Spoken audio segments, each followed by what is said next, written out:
अस्सलाम वालेकुम जी। मैं अभी परवेज संदीला साहब का एक व्लॉग सुन रहा था जो जनरल ज़हीरुल इस्लाम अब्बासी साहब ने अपने घर में एक मीटिंग कॉल की और उसके अंदर उन्होंने एतराफ़ जुर्म किया कि वो तीसरी कुव्वत को अलाउ किया और फिर वो इशारतन समझाते हैं कि बाकी की जो दूसरी कुव्वतें थी हमने उनको जिस तरीके से जो कुछ भी किया, ये तारीख का हिस्सा, हम सबको पता है।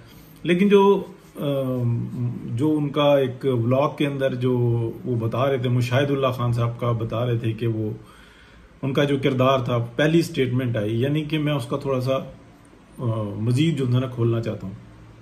जो संदीला साहब बताने की कोशिश कर रहे थे, उनकी मोहब्बत है मुशाहिदुल्लाह खान साहब के साथ।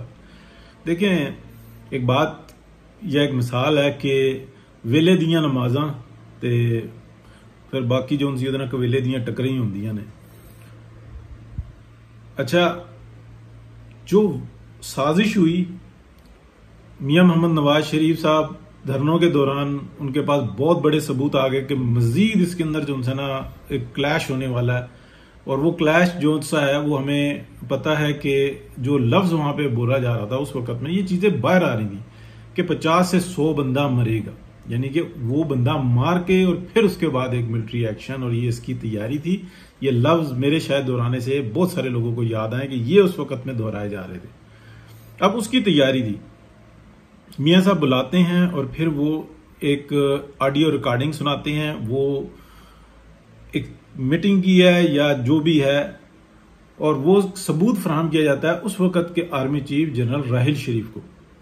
और फिर वो राहिल शरीफ साहब उसके ऊपर एक्शन ये लेते हैं कि फौरी तौर पे डीजी आईएसआई को बुलाते हैं जो कि ज़हीरुल इस्लाम साहब थे, और उनसे ये पूछते हैं कि ये आवाज और ये मीटिंग, ये मामला आप ही का है? वो कहते हैं हाँ। तो उनको कहते हैं कि आप चले जाएं। अच्छा, उसके बाद उस धरनों को जो ना वाइंड अप किया गया। वाइंड अप करने में भी आपको पता है फिर वो 150 बच्चों की कुर्बानी आ जाती है मुबैना तौर पे, यानी कि उसको भी यानी कि सब कुछ किया गया। लेकिन जो बात बताने की है, मुशाहिदुल्लाह खान साहब वो शख्सियत हैं, वो यानी कि मोहतरम हस्ती हैं कि जिन्होंने इसके फौरन बाद एक इंटरव्यू के अंदर इस चीज को डिस्क्लोज कर दिया कि ये साजिश हुई थी और मियां नवाज शरीफ ने बुलाया था और वो फिर सबूत फराहम किए गए थे। इसलिए उनको पता था कि इसके क्या नतीजा हो सकता है। उनको ये भी पता था कि इसमें मेरी जान भी जा सकती है, लेकिन उन्होंने ये कुर्बानी दी इसलिए कि उन्होंने तारीख रकम की। क्योंकि साजिशी एक के बाद फिर दूसरी साजिश करता है। एक झूठ को छुपाने के लिए 100 झूठ बोलता है। इसी तरीके से एक साजिश को छुपाने के लिए ये 4 साजिशें और करते हैं। तो क्या करना था, यानी कि इस बात को छुपाना था जो मुबैना तौर पे हो सकती है। लेकिन मुशाहिदुल्लाह खान साहब ने अपनी वजारत की कुर्बानी दी उस वक्त में, जो हुई, जान भी जा सकती थी, लेकिन इस बात को पब्लिक कर दिया। ये बात जो है समझनी होगी कि पहला पत्थर किसने मारा, वो मुशाहिदुल्लाह खान साहब ने मारा। और उसके बाद जो ना ये सारी चीजें पब्लिक हो गई कि अच्छा ये साजिश थी, जनरल ज़हीरुल इस्लाम साहब जो थे वो कर रहे थे, फिर वो जनरल राहिल शरीफ बिल्कुल वो सादे बन के। सादा इसमें कोई भी नहीं है। इस वक्त जो ज़हीरुल इस्लाम साहब ने जो बात बताई है ना, इस बात को हमें समझना होगा कि जनरल राहिल शरीफ के नॉलेज में आ गया था तो उन्होंने इसके ऊपर इंक्वायरी कॉल क्यों नहीं की, यानी कि कोर्ट मार्शल क्यों नहीं किया। कोर्ट मार्शल बनता था तो इसका मतलब है कि वो खुद भी किसी और साजिश में अंदर शरीक थे, जिसके बारे में कहा जाता है कि वो एक्सटेंशन लेना चाहते थे।